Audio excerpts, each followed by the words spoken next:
Journalists covering the FIFA World Cup were in a sensitization workshop at the conference room of the local organizing committee. It was an opportunity for these journalists to be schooled on the reasons behind the air conditioning of stadia during the World Football Jamboree. 7 out of the 8 stadia used for the FIFA World Cup have cooling systems. We have 8 stadiums. From these 8 stadiums, 7 are cooled, and 1, which is 974, is passively cooled. The meaning of passively cooled that it's only for the winter time, and we designed the containers, spacing, shapes, and how they're oriented in order to induce a lot of flow.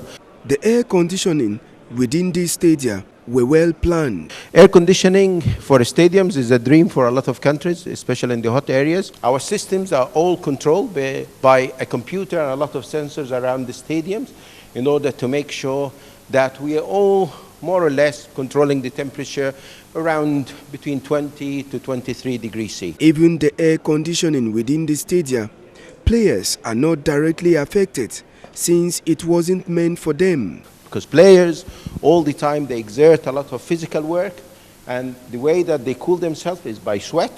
When they sweat, what will happen to that sweat? Start to evaporate, and the evaporization process needs some heat, so it will absorb the heat from the player's body, and by doing this, it will cool the player down. That's why for the players, we don't control temperature, we control that index, which is the amount of moisture in the air.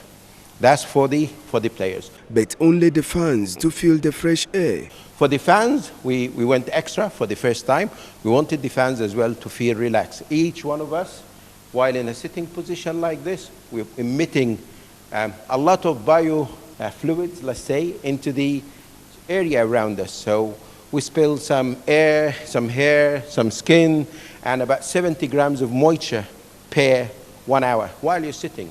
Not even cheering, in sitting position like this. According to Dr. Saud Ghani, the brain behind these cooling systems, the stadia being used for the FIFA World Cup are expected to last for the next 100 years. Stadiums, when we calculate their lifetime, is to serve their neighborhood for the next 100 years. 100 years, these buildings will be at this neighborhood, and that's why I go to Al Bayt Stadium. Al Bayt Stadium, when we received the site, it was barren desert.